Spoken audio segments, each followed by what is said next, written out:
Dalam nama Bapa dan Putra dan Roh Kudus. Amin. Allah Bapa di surga, kami sering mendengar tentang iblis, setan. Bahkan tak jarang juga merasakan gangguan-gangguan yang tidak semestinya. Dan kami seringkali takut. Bantu kami ya Bapa untuk berani menghadapi kuasa kegelapan. Sehingga hanya Engkau saja yang berkuasa dalam diri kami. Terpujilah namamu kini dan sepanjang segala masa. Amin. Para saudara, sejujurnya, semakin kita hidup dalam doa, dalam meditasi, dalam keheningan, dalam keseriusan dalam berdoa, dan menghayati hidup rohani kita, kita akan mengalami hal-hal yang seringkali tidak bisa kita pahami. Seringkali kita bisa merasakan ada kuasa-kuasa kegelapan lain yang tak jarang mengganggu kita. Jadi semakin dalam hidup rohani kita, semakin kita merasakan kuasa-kuasa kegelapan. Kenapa demikian?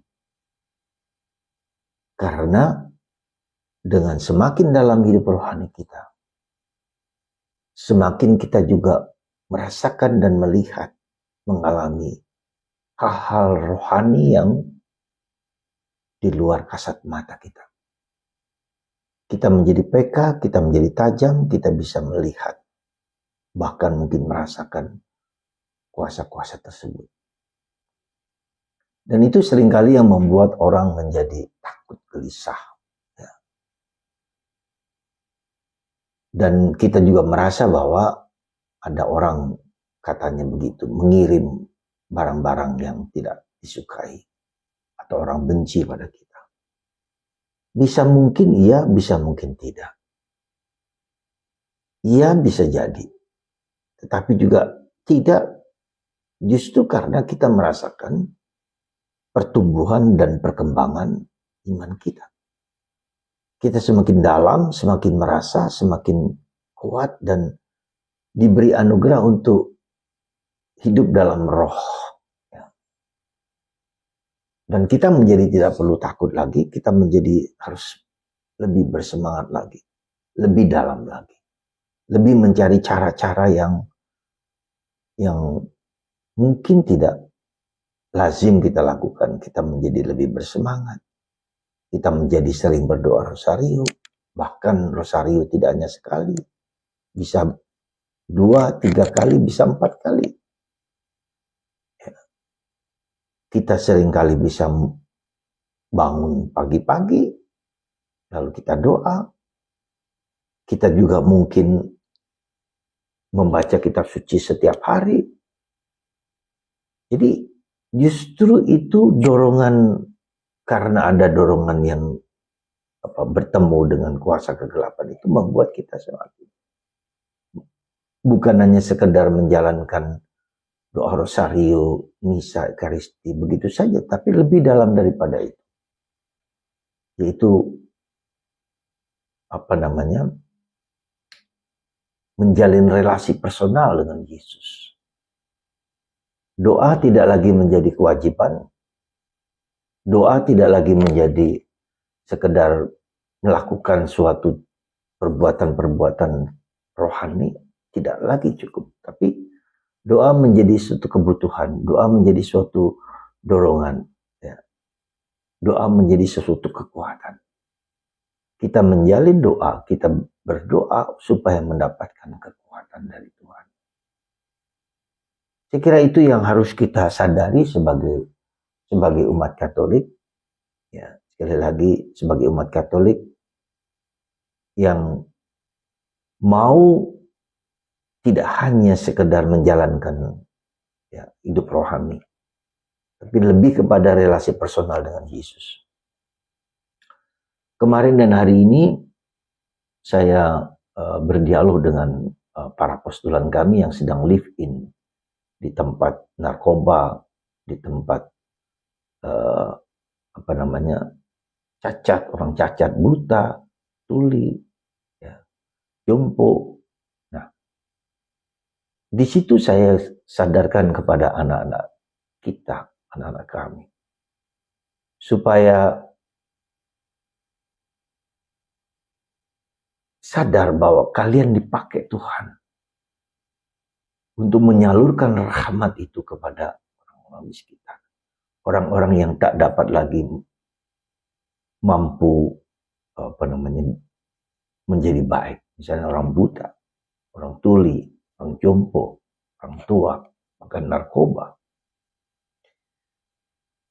Berdoalah dan mohon Anda dipakai menjadi rahmat, kebaikan bagi orang lain.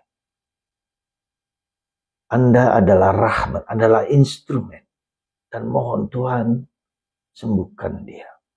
Tuhan kuatkan dia. Tuhan bebaskan dia. Tuhan ampunilah dia. Jadi Anda, seperti postulan, seperti Anda semua, tidak perlu takut. Tuhan bisa memakai Anda yang masih muda ini untuk suatu kuasa-kuasa yang mengalir. Tuhan alirkanlah rahmat lewat nambah pikiran, hati, budi kepada orang-orang. Tuhan bisa memakai Anda. Karena itulah maka Anda pun yang mendengarkan renungan saya ini.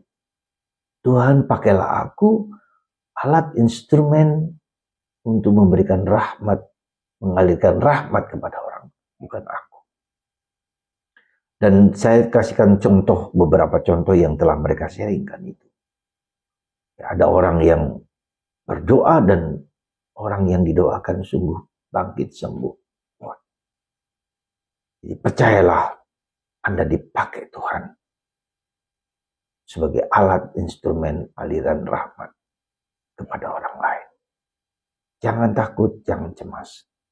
Terus bergerak, terus maju dan mohon. Anda kalian semua adalah instrumen aliran rahmat yang Tuhan mau salurkan lewat Anda semua. Dan itulah yang terjadi di Gerasa.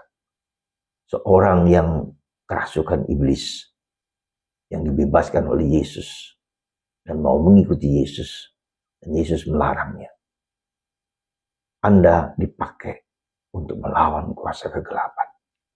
Rosario ini adalah senjata, salah satu senjata kita yang paling ampuh. Ketika Bunda Maria, ibu kita, nama Maria adalah nama yang menguatkan kita. Demikian juga kata-kata Yesus, Tuhan Yesus kasihilah orang berdosa. Tuhan Yesus ampunilah aku. Tuhan Yesus berkatilah aku. Tuhan Yesus. Sebut dalam hati Anda terus menerus. Biji-biji ini Anda sebutkan, Tuhan Yesus kasihilah aku. Tuhan Yesus berkatilah aku. Tuhan Yesus kuatkanlah aku. Tuhan Yesus berkatilah orang yang kudoakan. Tuhan Yesus ampunilah. Dalam hati terus menerus.